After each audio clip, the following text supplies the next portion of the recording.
실제로 겪은 실화를 바탕으로 한 검통 공포라디오. 오늘 들려드릴 이야기는 시청자 구멍가게 백구님이 보내주신 이야기로 과거 자주 가던 미용실에서 구매한 가발로 인해 겪은 일이라고 합니다. 과연 어떤 이야기일지 지금 바로 알아보도록 하겠습니다. 약 20년 전, 첫 아이를 출산하기 전까지 일했던 회사를 다닐 때쯤이었던 걸로 기억합니다. 그때는 아직 남편을 만나기도 전인 까마득한 신입사원 시절이었고, 아직 20대 초반대의 나이를 벗어나지 못한, 다르게 말하면 한창 꾸미고 가꾸고에 열중하던 시절이었습니다. 당시에 저는 외모에 대한 자신감이 생각보다 강한 편이었어서 또래의 여자들이 긴 생머리를 고수할 때 요즘 연예인이나 아이돌들이 자주 하는 단발머리를 고수했었는데요.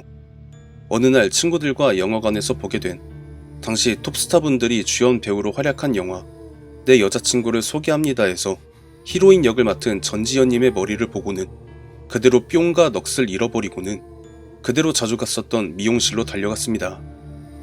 물론 단발머리를 바로 긴 생머리로 만드는 건 불가능했기에 당시로서는 찾는 사람이 많지 않았던 붙임머리용 가발을 찾던 저에게 사장님께서 안 그래도 얼마 전에 들어온 붙임용 가발이 있는데 이게 가발이 아니라 생모라, 이걸 보는 사람마다 이쁘다고 나한테 팔아라 하다가도 이 얘기를 듣고 나면 전부 질색팔색 하는 통에 조만간 치워버리거나 할 생각이었다고 하시더라고요. 저는 그 좋은 걸 왜 치우냐고 나한테 팔아라 하고 떼를 쓰면서도 저의 시선은 온통 그 붙임머리에 쏠려 있었습니다.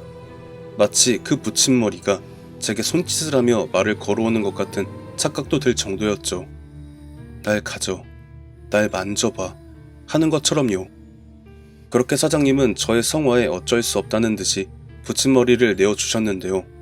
주시면서 하셨던 말씀이 살짝 걸렸었습니다.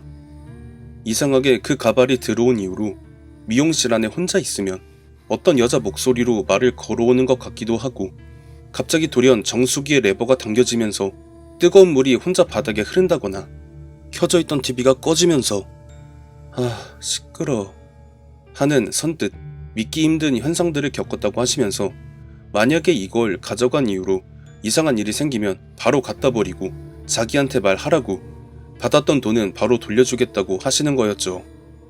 저는 절대 그런 일은 없을 거라고 호언장담을 하고 그 즉시 붙임머리를 착용하고는 미용실의 거울을 보며 마치 제가 그 영화 속의 히로인이 된 것 같은 착각과 황홀한 행복감을 느끼면서 그대로 집으로 갔었고요.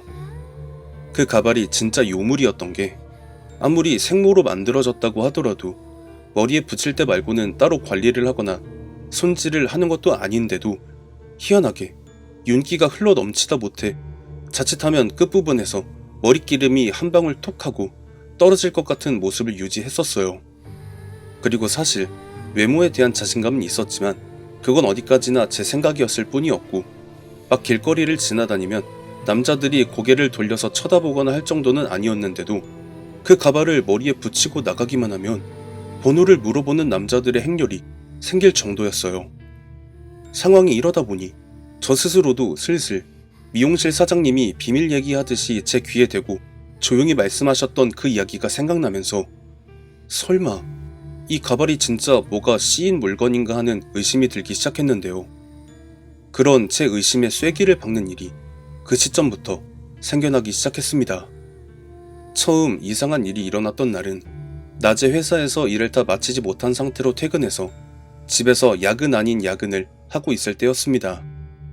회사에서 업무용으로 제공해 줬었던, 당시 기준으론 최신형이었던 인텔사의 노트북으로 한참 보고서 작업을 마무리 단계로 향하고 있을 시간, 베란다에서 돌연 건조대가 와장창 쓰러진다기보다는 거의 누군가가 일부러 박살을 내고 있는 우지끈하는 소리가 들려왔습니다.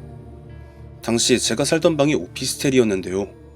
현관으로부터 길게 뻗은 방 끝부분에 베란다가 딸려 있었고, 제가 식사용이나 개인용으로 쓰던 책상은 정 가운데에 위치하고 있었기 때문에 그 소리가 그리 크게 들리진 않았지만 어쨌든 그런 소리가 들려왔으니 나가볼 수밖에 없었죠. 베란다 문을 연 제 눈에 보여지는 건 정말 두 눈으로 보고도 믿기 힘든 상황으로 들려왔던 소리와 제 예상대로 마디마디가 누군가에 의해 힘으로 강제로 뜯겨져 나가서 부러져 있는 흉물스러운 모습과 곳곳에 널브러진 세탁물들이었는데 그 사이로 정말 기묘한 이질적인 무언가가 그 난장판 사이에서도 붙임머리 가발만 한 곳에 가지런히 아주 다소곳하게 잘 놓여져 있는 모습이 보여졌어요. 말이 안 되는 상황이잖아요. 방 안엔 저 이외에 사람은 없었고 그렇다고 베란다의 방충망을 뜯고 침입해서는 꼴랑 건조대만 망가뜨리고 도주했다? 물론 여자 혼자 사는 집에 속옷을 노리고 숨어드는 변태들이 있다고는 들었어도 정작 세탁물 중에서 사라진 건 단 한 개도 없었습니다. 저는 그날 이성적으로 판단하기를 포기하고 방으로부터 득달같이 도망쳐 나와 인근의 회사 동료가 살고 있는 방에서 밤을 보내고는 다음날 아침 동료와 함께 제 방으로 들어가서 그 가발만 가지고 도로 나와서 전봇대에 버려진 종량제 봉투를 아무거나 붙잡고 붙임머리를 구겨넣고 나서야 비로소 안심을 할 수가 있었어요. 미용실 사장님의 말이 틀리지 않았구나. 내가 홀려서 그걸 집어들었구나 하며 그나마 그렇게 끝나길 천만다행이라 생각했고 그날 저녁 퇴근하고 집에 돌아오는 길에 저는 다시 한번 기겁할 수밖에 없었으니 분명 누군가 버렸는지 모를 종량제 봉투 안에 구겨넣은 그 붙임머리가 거짓말처럼 윤기가 좔좔 흐르는 가지런한 상태로 제 방 현관 앞에 놓여져 있었기 때문이었어요. 저는 신경질을 크게 내면서 일부러 겁을 먹지 않은 척하며 다시 그 붙임머리를 건물 밖으로 가지고 나가서 전봇대에 버리고는 구둣발로 짓밟았습니다. 이렇게까지 했는데 또 내 근처에 어슬렁거리진 않겠지. 분명 그렇게 생각했던 저는 본격적으로 시달림을 겪기 시작했습니다. 방에 들어와 목욕을 하고 침대에 누워 TV를 보던 도중 무슨 창문을 누가 신경질적으로 쾅쾅 두들겨대는 소리가 들려오더라고요. 그런데 이게 상식적으로 불가능했던 게 당시 제가 살던 방은 3층이었고 창문이래봐야 베란다에 있는 그 창문밖에 없었거든요. 저는 정말 후들리는 다리에 억지로 힘을 줘가면서 베란다 문을 열었고 또다시 믿을 수 없는 광경을 볼 수밖에 없었습니다. 반쯤 열린 베란다 창문을 통해 들어왔을 것으로 추측되는 분명 몇 시간 전에 제가 처참하게 갖다 버린 그 붙임머리가 또다시 찰랑거리는 윤기를 띠고 가지런히 정돈된 모습으로 베란다 바닥에 떨어져 있는 모습이었어요. 정말 어이가 없었습니다. 어떻게 이런 일이 일어날 수 있을까?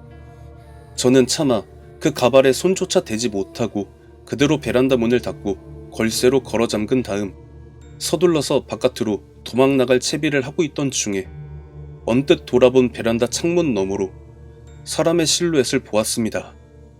머리가 긴 걸 보니 여자겠거니 하면서 정말 짧은 시간 만에 모든 상황이 파악되는 순간 저는 다리에 힘이 풀리며 주저앉을 수밖에 없었습니다. 여태까지 일어난 모든 기이한 일들을 토대로 정리해보면 결국 베란다 창너머로 보이는 저 여자는 분명 붙임머리의 주인일 것이 분명했으니까요. 그러니까 제가 사온 그 붙임머리의 주인은 이미 이 세상 사람이 아니라는 말이었고 미용실 사장님이 이야기해준 그 일은 거짓이 아니라는 말이었던 거였죠. 새삼 후회가 물밀듯이 밀려왔습니다. 왜 하필 단발머리를 고집하던 내가 벼랑간 긴 생머리에 꽂혔을까? 예쁜 가발이 널리고 널렸는데 왜 저거에 눈길이 갔을까? 그러는 사이 베란다 창의 걸쇠가 튕기듯이 풀리면서 창이 천천히 열리기 시작하더니 아주 조금씩 그 너머의 실루엣의 형체가 또렷이 보이기 시작했습니다. 일단 그 여자의 얼굴은 당시의 저처럼 근거 없는 자신감을 가지고 나는 예쁜 편이지라는 착각에 빠져 사는 여자들과는 차원이 다를 정도로 아름다웠습니다. 당시의 톱 여배우들에게도 전혀 꿀리지 않을 정도였고 허리 길이까지 내려오는 생머리는 방금 전에 단장을 마친 그것처럼 윤기가 흘러넘치고 있었고요. 다만 어딘가 어색했던 건 양갈래로 내려오던 생머리의 한쪽은 어깨 높이에서 마치 가위로 반듯하게 잘라낸 모습을 하고 있었던 것이었죠. 같은 여자임에도 정신을 차리지 못할 정도로 아름다운 얼굴과 외양에서 풍겨지는 아우라에 놓치고 있던 한 가지가 있었는데요. 그건 그 여자가 제게 뭔가를 말하고 있는 것이었습니다. 미안해요. 이렇게 안 하면 제 머리를 찾을 수가 없었어요. 얼굴과 비례하는 듯이 떨리듯이 사과를 건네는 그 여자의 목소리 역시 나무랄 데가 없었으니 저는 새삼 참 불공평하다라는 생각이 들면서도 점점 그 여자의 말에 귀를 기울이기 시작했습니다. 그 여자의 말에 따르면 화장터에 들어가고 있던 자신의 시신을 보던 당시 한 관계자가 자신의 머리카락 일부를 가위로 잘라서 몰래 챙겼다가 화장이 끝나고 난 다음 자신의 머리를 가발로 파는 모습을 보고는 그 이후로 계속 이승을 떠나지 못하고 떠돌면서 자신의 머리를 샀었던 많은 사람들을 따라다니며 자신의 존재를 알리고 머리카락을 되돌려받으려 했었지만 대부분의 사람들은 두려워하면서 가발을 갖다 버렸었다고 하더라고요. 그러다가 어느 날 이승을 떠돌던 자신을 저승사자가 발견하고는 바로 연행해 가려는 걸 그 여자가 사정사정해서 마지막으로 기회를 달라고 했다고 해요. 사람의 기준으로 일주일 내에 머리카락을 돌려받지 못하면 아무 미련 없이 그를 따라 저승으로 가는 걸로 약속을 했는데 때마침 강한 용기를 가진 제가 자신의 머리카락을 가지고 가는 걸 봤고 정말 이러면 안 된다는 걸 알면서도 제게 해코지 아닌 해코지를 할 수밖에 없었다는 말이었어요. 그러면 내가 어떻게 하면 되겠냐고 했는데요. 생각보다 제가 당시 살던 방에서 그 여자의 유골함이 보관된 납골당이 그리 멀지가 않았기 때문에 납골당으로 찾아간 저는 땡땡땡 분이 생전에 잘라뒀던 머리칼이 어쩌다 보니 내 손에 들어왔는데 유가족분들께 돌려드리려 한다고 납골당 관계자에게 말했죠. 그리고 몇 시간이 되지 않아 찾아온 여자의 부모님에게 미친 소리처럼 들리겠지만 하면서 그동안 있었던 일을 설명드리면서 붙임머리를 내어드렸습니다. 그렇게 머리칼을 가족분들에게 돌려드린 그날 밤, 제 꿈에 전날 마주쳤던 그 여자분이 나와서 인사를 하시면서 다음날 복권 가게에서 즉석 복권을 하나 사라, 거기에 작은 마음을 담았다라는 다소 황당한 말을 했고 저는 에이 됐어요 하면서 돈은 미용실 사장님한테 돌려받았다고 손사래를 치며 꿈에서 깨어났고요. 저는 그 일을 겪은 이후로 다시는 긴 머리에 욕심을 내지 않고 살았고 지금도 여전히 단발머리를 유지한 채로 살고 있답니다. 아참, 그리고 그 여자분이 꿈에서 말했던 대로 다음날 출근하면서 즉석 복권을 한 장 샀거든요. 그게 무려 5만원 당첨권이었어요. 가발이라. 저도 어릴 때부터 인터넷을 통해 간간히 보고 듣고 했던 가발에 관련된 무서운 이야기들이 있었고 공포라디오 유튜버분들이 대부분 비슷한 이야기를 소개하신 적이 있었는데 저는 유독 이런 사연이 들어오질 않아서 다루지 못하고 있었다가 며칠 전에 드디어 가발에 관련된 실화를 제보받게 되었네요. 무서운 이야기와는 별개로 즉석 복권 한 장으로 5만원이라니. 그것도 20년 전이라면 그 가치는 지금 얼마일까요? 시청해주신 모든 분들 감사드리며 구독, 좋아요, 알림 설정 부탁드립니다.